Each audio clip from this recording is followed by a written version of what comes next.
Mesdames, Mesdemoiselles, Messieurs, bonsoir et bienvenue une fois de plus sur notre chaîne La Bible, le livre d'histoire du peuple bantou. Aujourd'hui, nous allons parler du peuple Bamileke.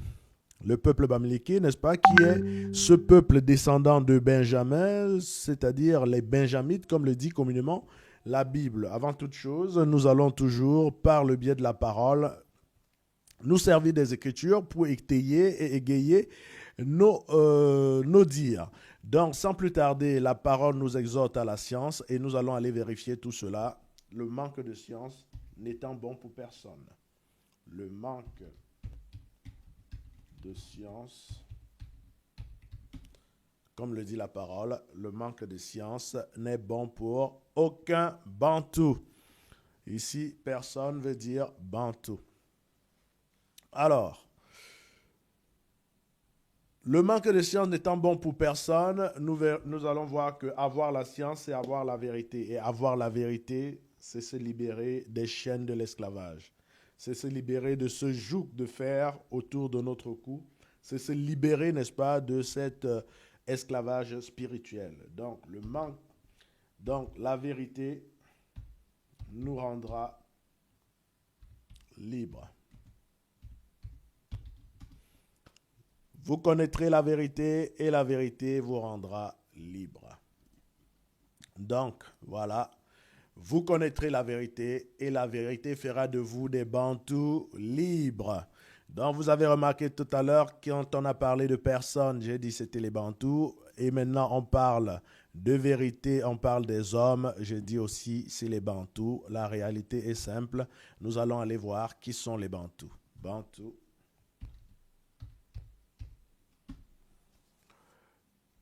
Les bantous, on nomme bantous humains. Les bantous sont des humains. Donc les bantous sont un peuple sur terre qui s'appelle eux-mêmes les humains. Ce sont les seuls au monde à s'appeler les humains. En dehors des bantous, normalement, il n'y a plus d'humains. Et alors, ce n'est pas moi qui le dis, vous pouvez aller sur YouTube ou autre chaîne de vidéos et constater par vous-même que les autres peuples ont déjà fait la recherche génétique de savoir qui ils sont sur la Terre et ils ont découvert que le véritable homme, c'est le Bantou. Ce n'est pas moi qui l'ai dit, c'est eux-mêmes qui ont fait. Nous n'avons pas les moyens de faire cette recherche. Aucun Bantou n'a jamais fait cette recherche. Mais ils ont fait et ils ont découvert que les Bantous étaient les seuls hommes réellement, n'est-ce pas, humains sur la Terre. Voilà. Donc, les Bantous s'appellent humains.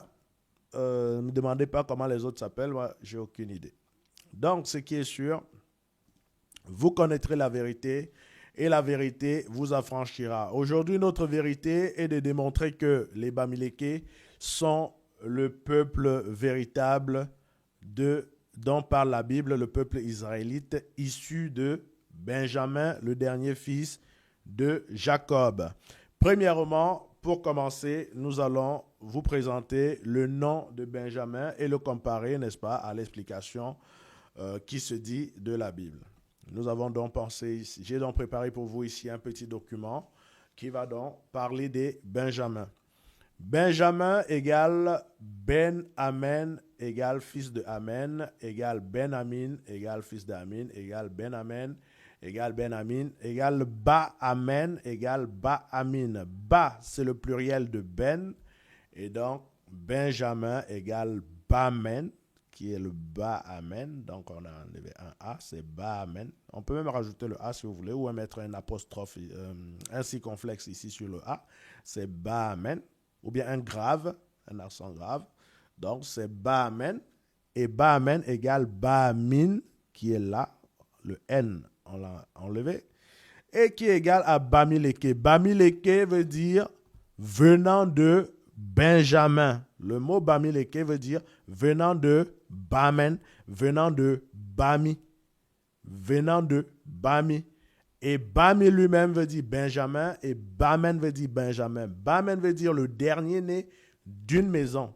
Et Bami, cela veut dire exactement la même chose.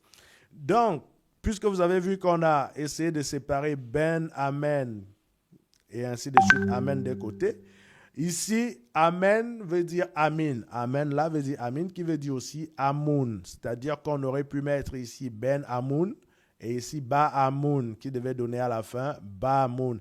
On devait avoir Benjamin égale Baamen, Baamin, et Baamoun égale Bamileke. OK? C'est la même chose, c'est le même. Amoun, Amin, Amen. C'est ce que les gens disent à la Bible. C'est ce que les gens disent à l'église, autant pour moi. Ainsi soit-il. Mais Amen ne veut pas dire ainsi soit-il. Amen veut dire le Fils de l'homme. Amen veut dire, c'est Amen, Amen. Amedumba, c'est Amen. Ça veut dire, c'est l'homme. C'est l'homme. Mais le mot l'homme lui-même, en réalité, est décomposé en fils du rocher, fils du dur, fils du terrible. C'est ce qu'on appelle minte, minte, ou bien meute, ou bien moto, ou bien mot. D'accord? Ou bien muntu. Ça veut dire le fils du dur, le fils de l'incassable, le fils du rocher. D'accord? Donc, dans une abréviation simple, on dit Amen, ou bien on devait dire Amente, ou bien on devait dire Amuntu. D'accord? Et on va le voir un petit peu dans la Bible plus tard. Donc, voilà. Et donc, après, ici, on a d'autres déclinaisons. Mais on va d'abord venir ici se rassurer que Benjamin veut vraiment dire Ben Amen. Ben Amen ou bien Ben Amin. En allant prendre le Benjamin le plus connu des Blancs, qu'on va dire israélites, qui est Benjamin. Donc, on va faire la recherche. Benjamin Netanyahu. D'ailleurs, ça s'écrit Benjamin Netanyahu. On va prendre Ben-Amin aussi. Ben-Amin, voilà, je pense que j'avais déjà fait cette recherche quelque part. On va prendre Ben-Amin et on va prendre Benjamin pour voir si tous ces mots veulent dire la même chose. Donc, on va ouvrir. Et voilà, c'est ouvert. On a Benjamin. Benjamin veut dire Benjamin. D'accord? Et donc, on va descendre un petit peu et on va voir ici Ben-Amin. Voilà Ben-Amin. Et vous voyez, c'est le même gars. Il s'appelle Benjamin Netanyahu. Ici, on l'appelle Benjamin Netanyahu. Et quelque part ici aussi, on l'appelle Benjamin Netanyahu. Voilà, vous voyez, c'est le même gars qui prend. C'est les différentes façons d'écrire Benjamin. Voilà, Benjamin que vous pouvez donc venir voir ici. Benjamin, comme je l'ai écrit. Voilà. Donc, Benjamin, comme je l'ai écrit. Donc, on va rapidement revenir là. Et on va continuer pour montrer le Benjamin également, qui est aussi issu de là. Donc, voilà, Benjamin, c'est un autre. Et voilà, Benjamin. C'est-à-dire, au lieu de dire Benjamin avec I, on dit Benjamin. Benjamin. Et comme vous avez vu, Benjamin veut dire ici également Benjamin. Benjamin. Voilà, donc, c'est pourquoi je suis allé rapidement au vif du sujet en vous disant, voilà, comme vous pouvez voir partout, Benjamin, Benjamin, Benjamin, Benjamin. Ça veut dire c'est la même chose, Benjamin, Benjamin. Donc, je suis allé au vif du sujet en vous disant Benjamin égale Benjamin égale en pluriel les fils de Amen, le fils de Amen. Donc, les fils de Amen, ça dit Benjamin égale Ben-Amin égale Benjamin égale Ba. Ba-Amen, Ba-Amin. D'accord? Benjamin égale Ba-Amen, Ba-Amin. Mais Ba veut dire le peuple et Men veut dire l'enfant. Amen. On dit Men veut dire l'enfant. C'est comme Moon. Moon veut dire l'enfant. Donc, Ba-Amen veut dire le dernier né. Le dernier né. Mais ça veut aussi dire le fils de Dieu. Ça veut aussi dire le fils de Dieu. C'est ça le Ba-Amen. C'est ça le Bami. C'est ça le Benjamin. Et on va même le lire dans la Bible. L'explication de Benjamin veut dire le fils de bon augure. Le fils de bon augure. Bon augure, c'est l'éternel. La bonne augure, la bonne nouvelle, c'est l'éternel. Voilà. Donc, c'est ça ici également. Et Bamen, si vous allez dans les foyers Bamileke, vous allez voir, on va toujours vous dire Bamen, ça veut dire le dernier né. C'est le dernier né. Ok, donc on a fini avec l'explication de Bamen. Maintenant, nous allons passer. Et là, vous avez déjà vu que Benjamin veut dire Bamileke, tout simplement. Donc, Bamileke lui-même qui veut dire venant de Benjamin. Bamileke, ça veut dire venant de Bamen, venant de Bami. Ok, qui vient de Bamen, qui vient de Bami, c'est-à-dire les descendants de Bamen, les descendants de Bami.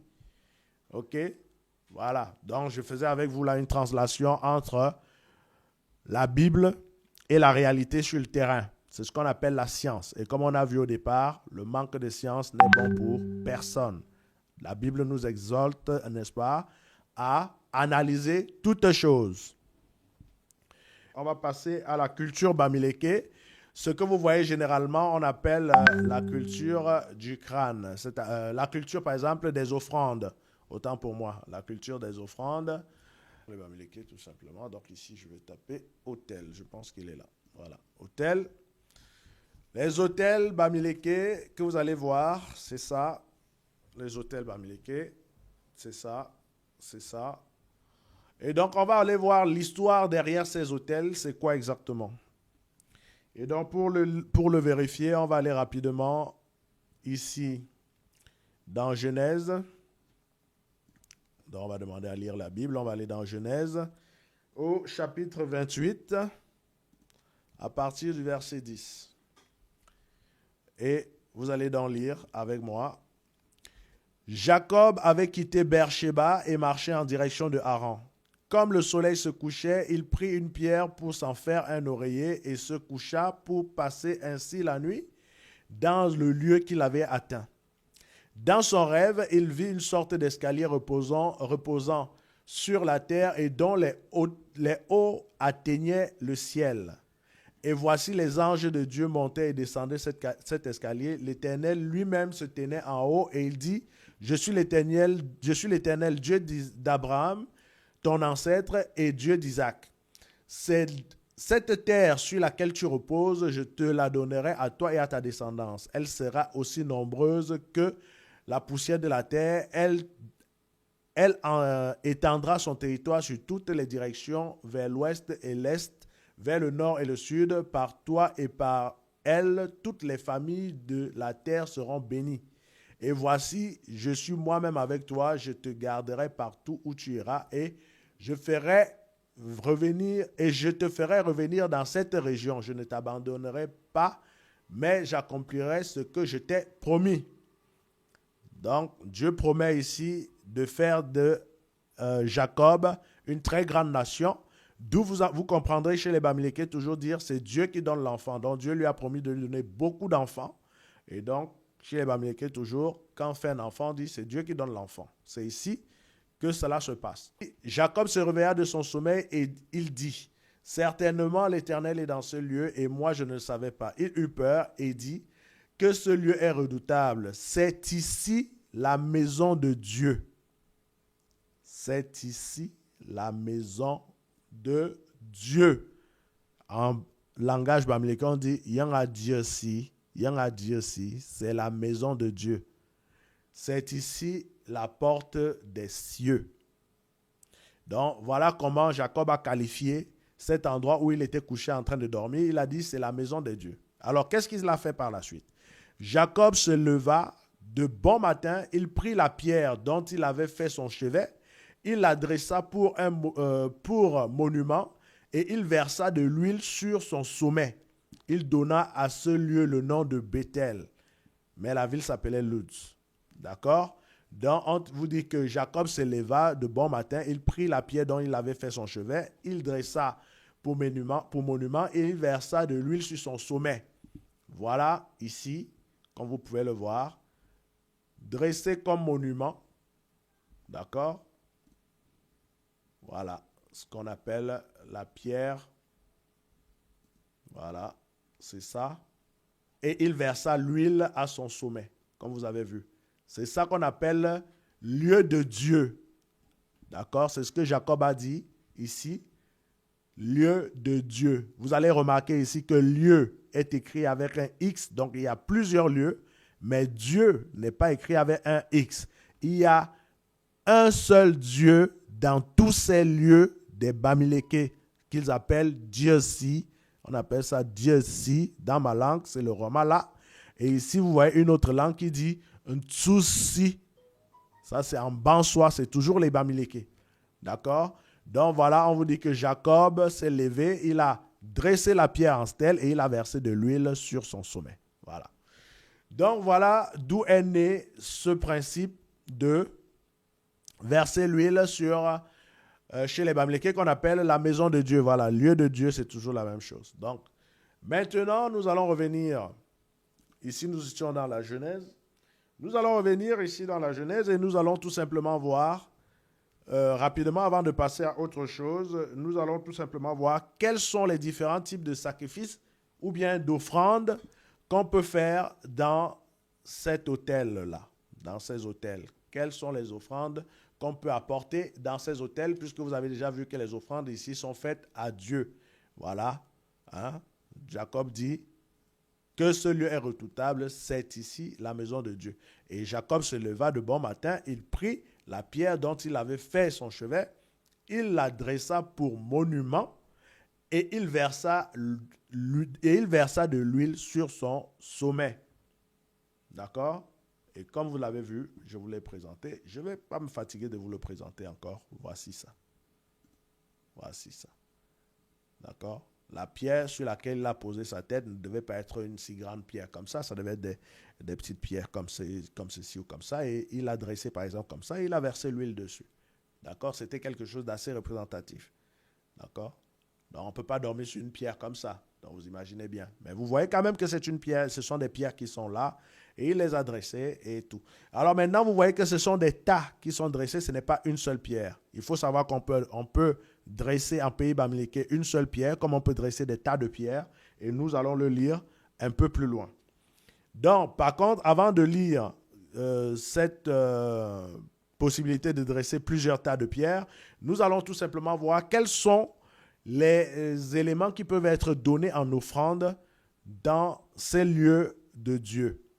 Nous allons donc rapidement repartir dans la Bible et taper tout simplement ici offrande dans la Bible pour voir ce qui est appelé offrande pour Dieu.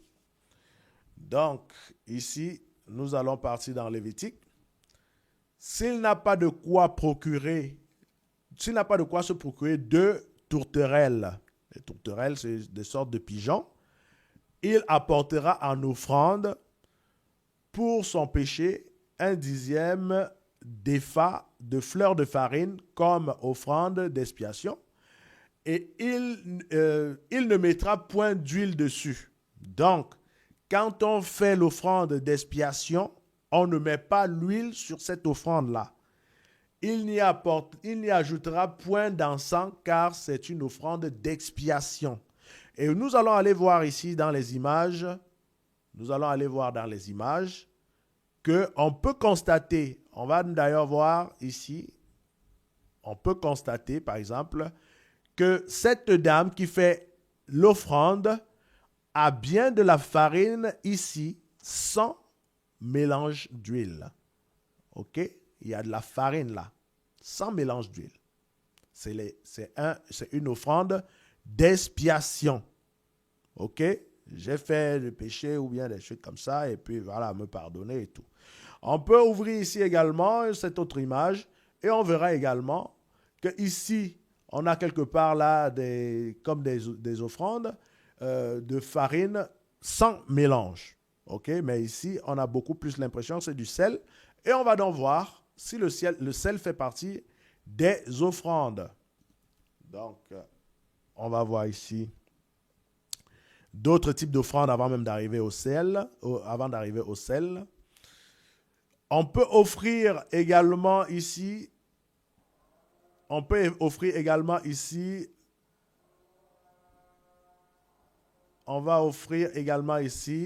hein, lorsque quelqu'un fera à l'Éternel une offrande en don, son offrande sera de fleurs de farine.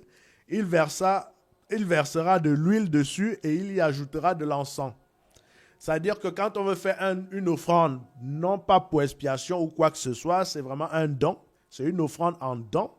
On va le faire généralement en fleurs de farine avec de l'huile et de l'encens. Et donc, on va revenir ici toujours dans nos images et on va bien voir que ici, on a des éléments. Non seulement on a l'huile tout seul qui a été versée comme à l'époque de Jacob où lui-même il a levé la pierre et il a versé l'huile, mais aussi on a d'autres éléments là qui sont des fleurs de farine mélangées avec l'huile qu'on appelle le pourcent. Alors on va regarder ici dans quelques images, voilà à quoi peut ressembler le pourcent. Celui-ci s'appelle la tenue militaire parce qu'il contient des feuilles à l'intérieur, Mais il y a des versions comme ceci qui ne contiennent pas de feuilles, c'est-à-dire que c'est simplement du maïs enrobé avec de l'huile et du sel. Il y a toujours du sel, pourquoi? Parce qu'il est dit dans la parole, aucune offrande sans sel. Donc on va faire sel, comme je disais tantôt, et on va voir ici que tu mettras du sel, pardon, autant pour moi, tu mettras du sel sur toutes tes offrandes, tu ne laisseras point ton offrande manquer de sel. Signe dont le sel est d'une importance capitale, c'est le signe de l'alliance de ton Dieu. Sur toutes tes offrandes, tu mettras du sel. Ça, c'est Dieu qui a demandé aux Lévites d'enseigner ça à tous les Israélites, de toujours mettre du sel sur les offrandes. Aucune offrande sans sel, car le sel est le signe de l'alliance qu'on a avec Dieu. Nous repartons ici sur l'autel et nous voyons donc qu'effectivement, il y a du sel partout, comme vous allez voir. Le sel s'appelle ceci, j'ai tantôt dit c'était la farine, vous dites, tu as d'abord dit c'était la farine, tu as dit ben c'était du sel. C'est une image, nous ne sommes pas présents, mais je peux vous garantir qu'ici, tout ce que nous sommes en train de lire, il n'y a rien qui va manquer. D'abord, on a déjà parlé de l'autel lui-même. Vous avez vu qu'il est présent. On a parlé de l'huile. Vous avez vu ce truc rouge là, c'est de l'huile. On appelle ça l'huile rouge. Ce qui est jaune là, c'est la farine pétrie à l'huile.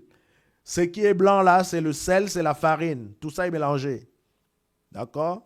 Parce qu'aucune offrande sans sel. C'est ce qui est dit ici. D'accord? Tu mettras du sel sur toutes tes offrandes. Tu ne laisseras point ton offrande manquer de sel, signe de l'alliance de ton Dieu signe de l'alliance de ton Dieu. OK?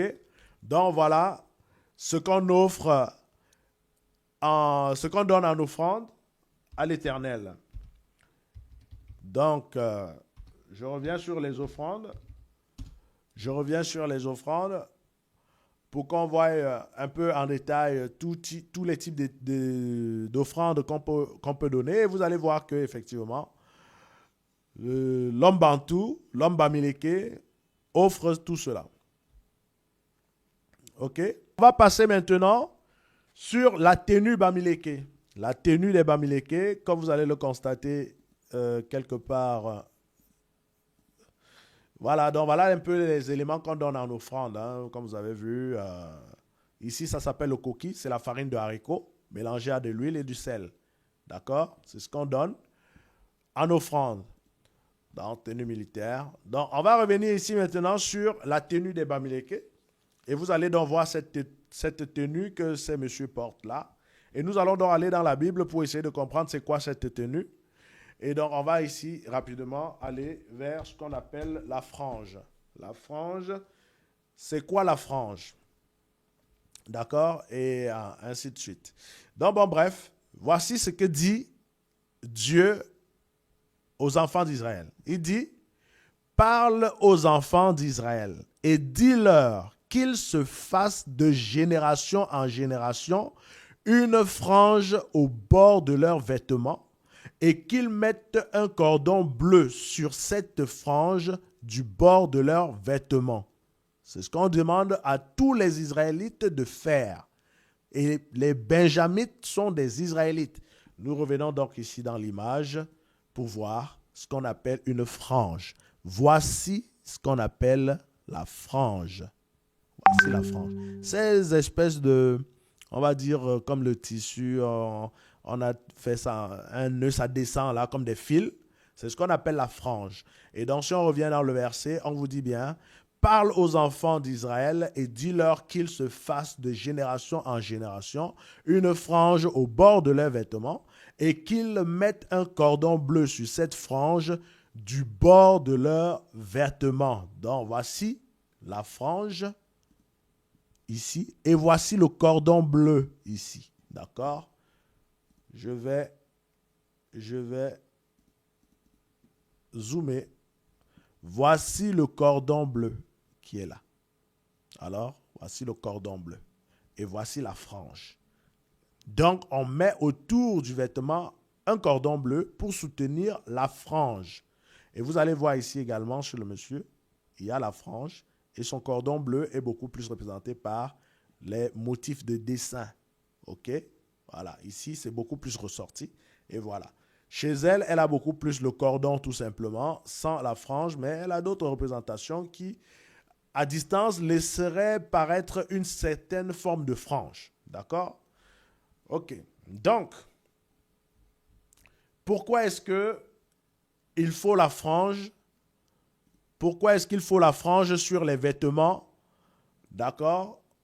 Et vous allez voir partout, on va recommander à tous les Bantous de mettre la frange. Hein. Là, on était ici dans le nombre, d'accord? Et on était dans le nombre, et ici, on est dans le Deutéronome. Tu mettras des franges aux quatre coins du vêtement dont tu te couvriras. C'est-à-dire que la frange ne doit pas être seulement vers le bas, ça doit être également sur les deux bras, et ça doit être également sur le cou. OK? Donc, vous voyez un peu, dans l'évolution des choses font que, voilà, au niveau du nombre, c'est autre chose. On demande juste de mettre la frange. Maintenant, on va expliquer pourquoi la frange. Quand vous aurez cette frange, vous la regarderez et vous vous souviendrez de tous les commandements de l'Éternel pour les mettre en pratique. C'est-à-dire que l'autel que Jacob avait construit là, quand vous mettez l'habit en frange que vous êtes en train de voir ici, quand vous mettez cet habit avec les franges, normalement on doit aussi avoir les franges là et là. Bon, on garde, au moins on dit, c'est pour que quand vous voyez les franges, vous vous souvenez que vous avez un autel où il se trouve, que vous devez mettre de l'huile, vous allez faire des offrandes, vous allez faire des trucs. Mais non seulement ça, vous devez respecter la loi et les commandements de Dieu. Ceci, c'est donc un rappel pour les commandements de Dieu. Et parmi les commandements de Dieu, il y a les offrandes. Et parmi les commandements de Dieu, il y a même la frange. C'est un commandement, ça c'est obligatoire pour tous les Israélites d'avoir de la frange sur leurs vêtements. Et les Bamilékés ont maintenu le cap, ils ont la frange sur les vêtements comme vous pouvez le voir. C'est là. C'est traditionnel, comme on le dira. C'est traditionnel. La frange est là. Pour que chaque fois qu'on regarde la frange, on se souvienne des commandements de Dieu. Je me demande quel vêtement d'église porte la frange. Il n'y a aucun vêtement d'église qui porte la frange. Donc, ils n'ont pas les commandements de Dieu. Ils ne savent pas c'est quoi ça veut dire. La frange n'est pas un volontariat. C'est un commandement. Tu mettras des franges, voilà, c'est-à-dire c'est obligatoire, c'est ce que Dieu dit qu'il faut faire. C'est un commandement. Et alors le but de mettre les franges, c'est pour que quand vous regardez, vous vous souvenez des commandements de Dieu et que vous les mettez en pratique. Et vous ne suivrez pas les désirs de vos cœurs et de vos yeux. Et de vos yeux pour vous laisser entraîner à l'infidélité. Ici, ce n'est pas l'infidélité d'avoir une femme dehors, une femme dedans, c'est monté, c'est descendu, les choses de la terre. C'est l'infidélité aux dieux étrangers, aux faux dieux. C'est-à-dire à Jésus sur la croix, c'est un faux dieu. À Marie, c'est les faux dieux. Mohamed, des trucs comme ça, c'est des faux dieux. En tout cas, au vu de la parole, vous pouvez constater avec moi que d'après Jacob, il a dit la maison de Dieu, c'est là. C'est là, la maison de Dieu. OK? Ce n'est pas moi qui l'ai dit, c'est Jacob. OK? On va donc continuer tout simplement et je vais vous montrer ici dans Genèse. Je vais vous montrer ici dans Genèse 31, 52 que Genèse 31, 52, on va y aller. 31, 50, 52, ici. On va le lire. C'est pour vous dire pourquoi il y a un amas de terre, pourquoi il y a un amas de pierre dans les lieux de Dieu que je vous ai montré jusqu'à présent, comme vous pouvez le voir ici. Il y a un amas de terre, il y a un amas de pierre. Il y a un amas de pierre. Pourquoi il y a un amas de pierre? Comme ça, parce qu'on vous a dit qu'il a dormi, il a levé une seule pierre et il a versé de l'huile dessus. Mais ici, dans les maisons de Dieu des Bamilékés, on voit qu'il y a beaucoup de pierres, on ne comprend plus rien. Ok? Donc, on va mettre tout ça en lumière rapidement ici. Alors, Jacob prit une pierre et l'érigea en stèle. Puis, il dit aux siens. C'est pourquoi il faut avoir toujours plusieurs versions de Bible pour avoir la bonne compréhension. Il dit aux siens, c'est-à-dire ses enfants, ses femmes, tous ceux qui étaient avec lui, il leur dit, ramassez des pierres Ils ramassèrent des pierres, les entassèrent et tous ensemble, ils mangèrent là, sur ce tas de pierres. Voici. Ici. Et voici encore qui est là. Voilà à peu près le type de scénario qui s'est passé. OK? Donc, pour ceux qui vont dire, ouais, il avait pris une pierre, vous voyez pourquoi il a maintenant plusieurs pierres. Parce que Jacob a dit à tous ceux qui étaient avec lui, tous les siens, de faire pareil que lui. Chacun a apporté sa pierre et on a mis là. Ça veut dire que dans une concession, quand on dit, voici la maison de Dieu ici, chacun apporte sa pierre qu'il dépose et c'est là-bas qu'il fera ses libations et ses offrandes. OK. Donc, maintenant, nous avons démontré que Bamileke veut dire ceux qui viennent de Bami, ceux qui viennent de Bamen. D'accord? Maintenant, nous allons démontrer que en dehors de Bamileke, on appelle aussi les Bamileke Glafis. Glafis, comme on va voir ici par exemple. Glafis. On va voir Galafis, je vais mettre Galafis Bamileke. Et on va faire la recherche rapidement. Et voilà ici par exemple, quelqu'un qui dit Man Glafis Abouabia. OK? Donc ça veut dire c'est un quoi. C'est un quoi qui appelle les Bamileke Glafis. Les Bamileke eux-mêmes s'appellent Glafi. Mais les quoi mettent le S à la fin, ils disent Glafis. OK? Man Glafis Abouabia, le Bamileke nous a fait honte. Cette phrase-ci que vous voyez là, Man Glafis Abouabia, le Bamileke nous a fait honte. Ce n'est pas la première fois que ce genre de phrase sortent. Comme quoi la Bible dit, il n'y a rien de nouveau sous le soleil. D'accord? Il n'y a rien de nouveau sur le soleil. OK? Donc, si vous voyez quelque chose sur la terre aujourd'hui, sachez que la chose a déjà existé. Le Bamileke nous a fait honte. Je vais vous faire ici une petite balade. Je vais vous faire une petite balade ici. D'abord, pour vous démontrer d'où vient l'appellation du mot Glafis. Mais après, je vais aussi vous démontrer pourquoi est-ce que les autres tribus bantoues pensent toujours que le Bamileke leur fait honte. C'est tout simplement pour le sens, comment je vais dire, les Bamileke, je vais dire, ils sont communautaires. Les Bamileke sont très communautaires et ils se soutiennent mutuellement. C'est une bénédiction donnée par Jacob avant sa mort. OK? C'est une bénédiction donnée par Jacob avant sa mort. Avant que Jacob ne meure, il a donné la bénédiction à tous ses enfants. Et les Bamileke ont reçu cette bénédiction-là de leur père. OK? Donc, et bien sûr, l'Éternel a éprouvé tout un chacun en fonction des bénédictions que Jacob avait données. OK? Par exemple, ceux qui sont les Bétis, ce sont les enfants de Juda. Ils ont été éprouvés dans ce sens parce que Juda est un lion. Et vous pouvez savoir qu'au Cameroun, le président de la République camerounaise lui-même se fait appeler l'homme lion. Ce n'est pas un hasard. Ce n'est pas un hasard qu'il s'appelle l'homme lion. Okay? C'est vraiment l'homme lion parce qu'il est descendant de Juda. OK? Donc, on va donc aller rapidement dans la parole ici.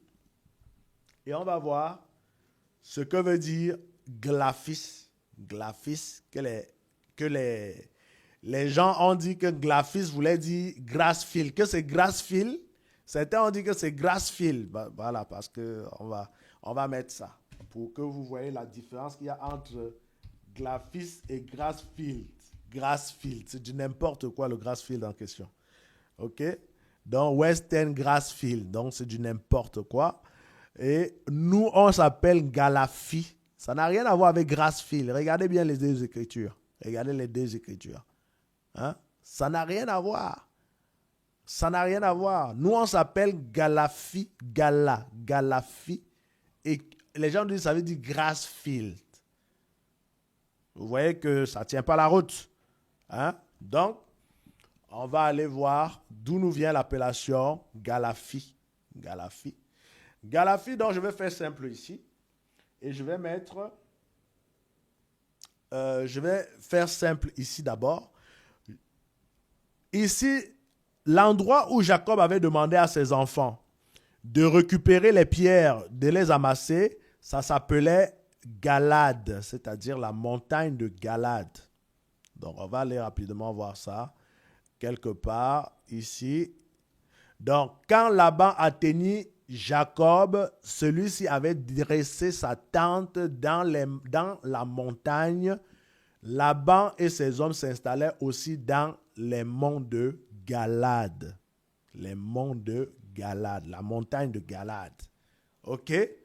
Galade veut dire quoi? Galade veut dire quoi? On va aller voir. Je vais copier ça et on va aller dans ce qu'on va appeler ici les Strong. Voilà, les Strong, on va coller Galade dans les Strong. On va coller Galade ici dans les Strong. Voilà. Et voici Galade ici. Et Galade veut dire les montagnes dures, puisque c'est les montagnes de Galade, donc les montagnes dures, rugueux, rocheux, donc les montagnes rocheuses, comme les montagnes de l'Ouest Cameroun. Donc, Galade veut dire les montagnes, veut dire rocheux. Et donc, les Bamileke sont ceux qui habitent dans les montagnes rocheuses du Cameroun. Et c'est d'où vient le nom Galaphie. Galaphie, c'est-à-dire ceux qui sont dans les montagnes rocheuses. Galaphie veut dire ceux qui sont dans les montagnes rocheuses et non pas ceux qui sont dans le grassfield. Grassfield, là, veut dire les herbes. Il y a les herbes partout au Cameroun. OK? Par contre, il n'y a pas les montagnes rocheuses partout au Cameroun. Les Bamileke sont dans les montagnes rocheuses et ça, tout le monde le sait. Donc maintenant, Galade lui-même tire son origine de Galed. Galed. Galed qui veut dire quoi? On va le voir rapidement. Galed qui veut dire monceau servant de témoin. Mais Galed veut dire aussi tas de pierres élevées entre Jacob et Laban pour certifier leur alliance située au mont Galade. C'est-à-dire au mont Galade, Jacob a fait une alliance et ils ont levé des pierres. C'est-à-dire, voici les Galèdes. Voici les Galèdes. Galèdes, c'est ça. Quand ils ont levé les tas de pierres, là où vous vous souvenez, je vous ai dit, ils ont levé les tas de pierres pour manger. Et après, ils ont mangé, après avoir bien sûr fait après avoir fait les offrandes et tout, ils ont mangé là sur place. Chez les Bamileke aussi, on peut manger là sur place. OK? On peut tout faire là. C'est un lieu qui est, voilà, c'est pas mystique. Hein? On peut manger sur place, on peut faire plein de choses. D'ailleurs, quand on donne les offrandes là, en même temps aussi, on peut se servir un peu. Donc voilà, c'est un peu... Donc quand on a fini de donner les offrandes, on peut manger aussi un peu à côté. Donc on mange là sur place. C'est pourquoi vous voyez, les offrandes qu'on donne ici, il y a toujours une partie qu'on mange. Ça répond toujours à ce principe biblique que vous avez vu, que là où il avait fait l'offrande, on avait mangé sur place. OK, donc voilà donc d'où vient le mot Galaphis. Galaphis, c'est-à-dire Galaphis, c'est-à-dire ceux qui viennent de la montagne, ceux qui vivent dans la montagne de Galade, c'est-à-dire la montagne rocheuse. La montagne rocheuse. Hein? Bamileke, ceux qui descendent de Bami, de Bamen. Galaphis, ceux qui vivent dans les montagnes rocheuses. Comme je vous ai expliqué par la Bible elle-même. Donc, Bamileke Galaphis veut dire un descendant de Benjamin qui vit dans la montagne rocheuse. Donc, les deux même là se suivent. Ce n'est pas comme si l'un remplace l'autre, mais on peut même juxtaposer les deux. C'est un Bamileke Galaphis. Voilà. On peut dire c'est un Bamileke Galaphis. C'est ça.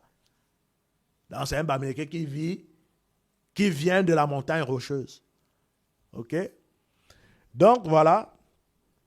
Je vous expliquais comme ça d'où vient le mot Galaphis. Ce n'est donc pas ce que les gens racontent partout, que eux, c'est le grassfield, c'est machin, c'est monté, c'est descendu, grassfield, tu les vois toujours. Chacun sort sa part de version que grassfield. Ce n'est pas grassfield, c'est Galaphie. qui vient du mot Galade. Ça vient du mot Galade. D'accord? Donc, voilà un petit peu. On a parlé des tenues, on a parlé du rituel, on a parlé de tout. Et maintenant, il y a d'autres paramètres qu'on aurait pu entrer à l'intérieur, comme par exemple le fait que les Bamileke viennent de la Haute-Égypte. On va le lire. Les Bamileke, on va tout simplement ouvrir Bamileke, voilà. Et on va, dès qu'on ouvre Bamileke, on va nous dire qu'ils viennent de la Haute-Égypte. Mais avant tout, on va d'abord vous dire qu'ils viennent, d'accord? Et écoutez bien ce que je disais tantôt. Les Bamileke sont un peuple d'Afrique centrale vivant dans la région de l'Ouest Cameroun, au pays Bamileke. Une vaste région de savane, des hauts plateaux volcaniques. Hein? Et bon, maintenant ils disent du grassland. C'est des hauts plateaux. Quand on dit déjà des hauts plateaux, c'est des montagnes rocheuses. Ça, volcanique, là veut dire rocheuse. C'est-à-dire que le Galade, c'est ça. Les monts Galade. Ça veut dire que des monts Galade. OK? Mais on va mettre Grassland pour nous dire qu'après, c'est pour ça qu'on les appelle les Grassfields. Donc, c'est du n'importe quoi, ce truc de Grassland. C'est du n'importe quoi. OK? Je vous ai déjà montré que une vaste région de savane des hauts plateaux Galade, rocheuse. OK? C'est le plus grand groupe ethnique du pays. Bon, ça, on va dire, on s'en fout pas quand même. OK? Donc, toujours, vous voyez qu'on revient à répétition Grassland. Quand on revient à répétition Grassland, c'est pour que derrière, on vous fasse ressortir le Grassfield. OK?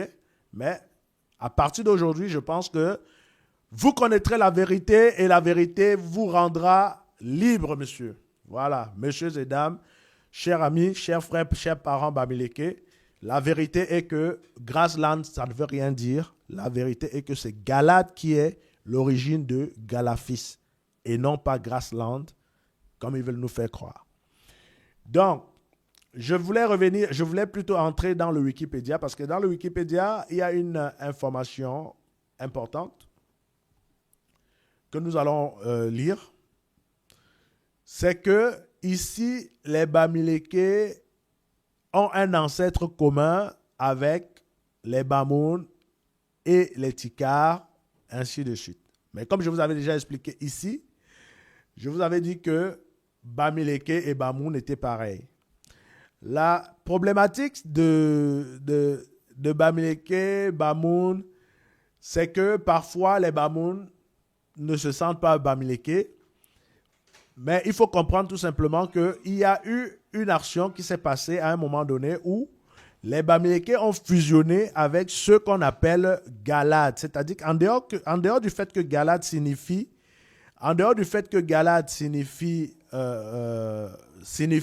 rocheux, c'est-à-dire quand on était sur le mont de Galade, c'est-à-dire la montagne rocheuse, il y a aussi un enfant qui est né qui s'appelait Galade. Donc il est né de Manassé. Galade, qui est né de Manassé. Donc, on va faire la recherche sur Galade. Donc, voilà. Puis, Jephthé mobilisa tous les hommes de Galade. D'accord? OK? Donc, Galade, c'est un enfant qui est né à Makir. Makir, qui est l'un des enfants de Manassé. Voilà ça. Ici, par exemple, on dit les territoires de Galade et de Manassé, par exemple. Mais on va y aller dans... Alors, on va y aller ici. On va dire, puis le tirage au sort attribua un patrimoine à la tribu de Manassé. Fils premier-né de Joseph. Donc Manassé, c'est le premier-né, c'est l'aîné de Joseph en Égypte. Makir, le fils aîné de Manassé, père de Galade. D'accord? Donc vous comprenez un petit peu. C'est-à-dire qu'il y a eu un enfant qui est né qui s'appelait Galade, qui fut un vaillant guerrier. Galade était un vaillant guerrier. Avait déjà reçu les régions de Galade et de Bassan. Donc Galade qui est né, d'accord, a reçu aussi les régions de Galade, c'est-à-dire les régions de l'Ouest. les régions rocheuses. Donc, il est né Galade et il a reçu les régions rocheuses. OK? Donc, Galade vivait en Galade. OK. Maintenant, vous allez voir que Galade lui-même a été pris par Benjamin. Galade lui-même a été pris par Benjamin. OK? On peut le lire ici dans Abdias. On dit, les gens de Benjamin s'empareront de Galade. C'est-à-dire, Galade vivait en Galade, mais les gens de Benjamin se sont emparés. Ce n'est pas tué. C'est-à-dire, ils ont fusionné. Ils ont fusionné. Galade et Benjamin ont fusionné et ils ont donné les Galafis. Les Galafis. OK? Ils ont donné les Galafis. Et c'est pourquoi Benjamin est devenu une personne de puissamment armée. Puissamment armée. C'est-à-dire, ce sont des très grands guerriers. Ce sont des très grands guerriers. Donc, pour 26 000 hommes de Benjamin, ils étaient capables de terrasser 400 000 hommes de toutes les tribus israélites. D'accord? Pour 26 000 hommes de Benjamin, ils étaient capables de terrasser 400 000 hommes de toutes les tribus confondues israélites. Et donc, on peut le lire ici, dans Juge. On va aller le lire dans Juge ici. On va aller le lire dans Juge. Il est où Juge? Ici, Juge 20, 14. On va lire en Juge 20 au verset 14. OK? Verset 14. OK? Donc, il faut comprendre qu'il y a un petit contexte qu'on va quand même essayer de pointer. On va dire, les différentes tribus envoyèrent d'abord les messagers de toute la tribu, les messagers dans toute la tribu de Benjamin pour leur dire comment un crime aussi horrible a-t-il pu être commis chez vous. Maintenant, livrez-nous sans tarder ces vauriens qui sont à Gibéa pour que nous les exécutons et nous fassions disparaître le mal au milieu d'Israël. Mais voilà. Donc, c'est-à-dire, il y a certains enfants de Benjamin qui ont commis un acte d'atrocité, c'est-à-dire, ils ont violé à mort la femme d'un Lévite. Et il faut comprendre que les Lévites, ce sont les Douala et les Bassa. OK? Ils ont volé la femme d'un Lévite et tout Israël a été mis au courant. Ils ont jugé, ils ont délibéré, ils ont dit, bon, on va arrêter uniquement les violeurs et on va leur châtier conformément à la loi. On a envoyé le message dans les tribus de Benjamites, c'est-à-dire dans toutes les tribus de Benjamites, si vous voulez qu'on dise ça comme ça. Et au lieu qu'eux, ils envoient les coupables, écoutez ce qui s'est passé. Mais les Benjamites ne voulurent pas écouter leurs compatriotes israélites. Au contraire, ils quittèrent leur ville et se rassemblèrent à Gibéa pour partir en guerre contre les Israélites. C'est-à-dire que tout le monde a dit, ah, ils veulent déjà aller là-bas dans le village, là, faire le désordre. Nous, on va aller là-bas, les attendre, ils viennent, on va faire la guerre. C'est-à-dire ceci, chez les Bamilékés en général, on n'envoie pas le problème de la tribu à l'extérieur.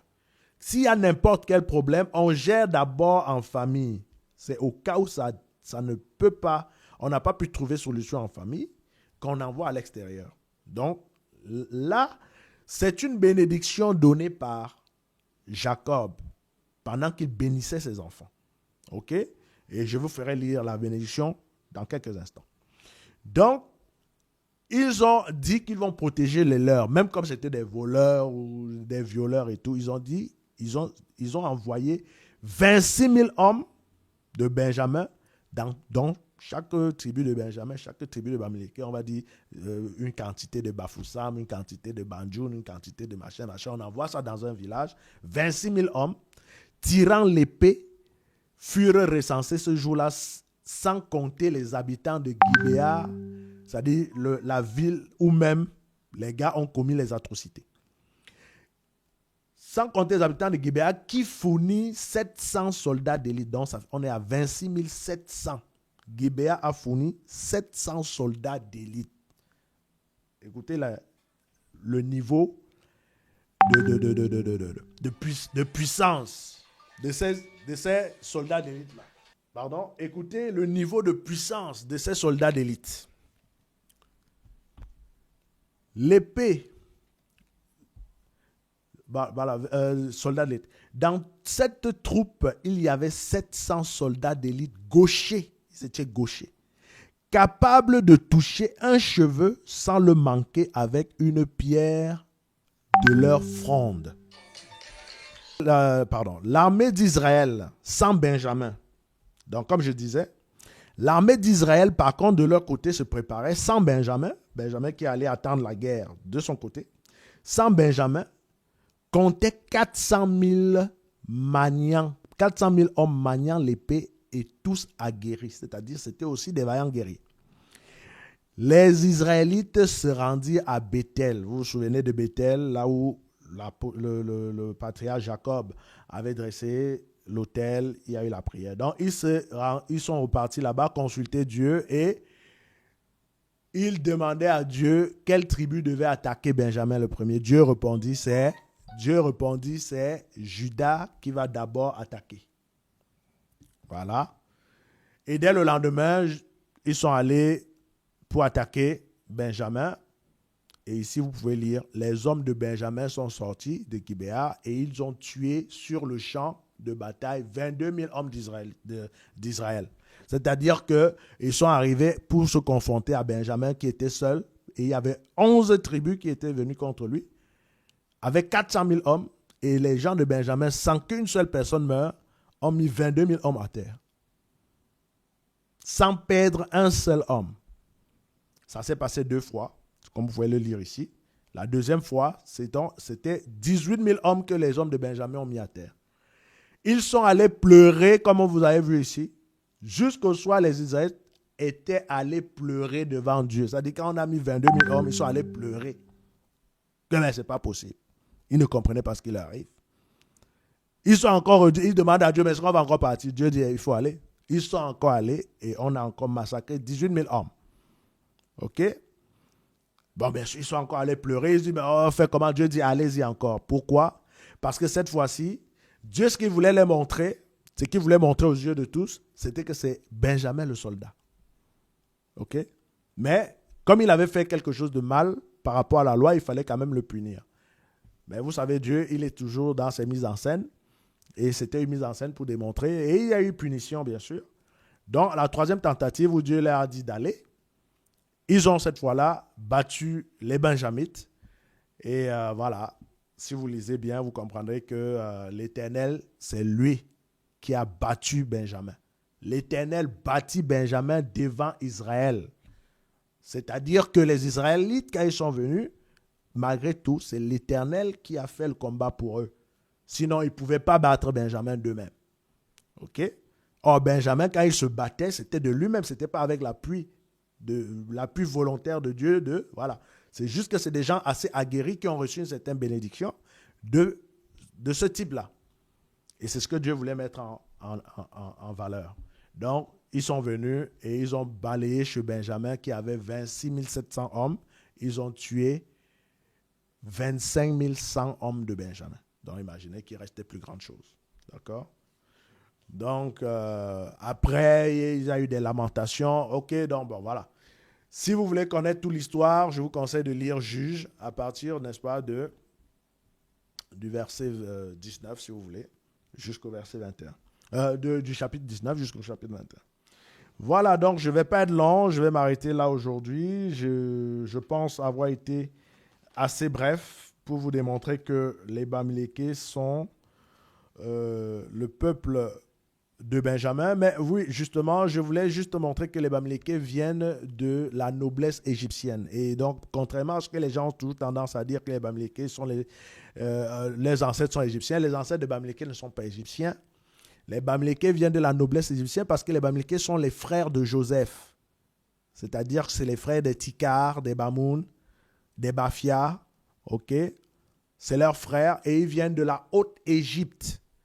Quand Joseph était gouverneur d'Égypte, Benjamin est le petit frère de Joseph, de même père, même mère, et Joseph l'avait pris avec lui quand ils étaient en Égypte. Et donc Benjamin a, c'est-à-dire que les Bamileke ont toute la culture égyptienne avec eux. C'est pourquoi vous allez remarquer, par exemple, ici, les maisons faites en pyramide chez les Bamileke, comme ça, comme vous voyez, faites en pyramide, qui rappellent tout simplement leur passage en Égypte. OK? Qui rappellent tout simplement leur passage en Égypte et non qu'ils sont des Égyptiens. OK? Donc, parfois, on dit c'est semi-bantou. Les Bamileke ne sont pas des semi-bantous, ils sont des bantous pleins. Ils ne sont pas des semi-bantous, ils ne sont pas égyptiens. Donc, voilà ici les maisons en pyramide.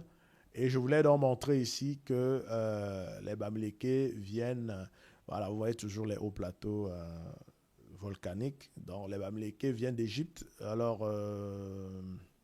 voilà, c'est ça. Autochtones, voilà. Et on dit même qu'ils sont autochtones. En fait, ils sont pas tout à fait autochtones. Et voilà, ici, on dit qu'ils sont issus des Baladis. Baladis. Donc, c'est un petit peu toujours, si vous remarquez bien, c'est un peu du Galate. C'est un peu du Galate, ça. Baladis. Et tout, c'est un peu du Galate, Galafis et tout ce que vous voulez. Et donc, ce qui va nous intéresser sur tout ça, parce que chacun raconte un peu pour lui, moi, c'est à la lumière des Écritures bibliques que j'essaie de vous apporter la vérité.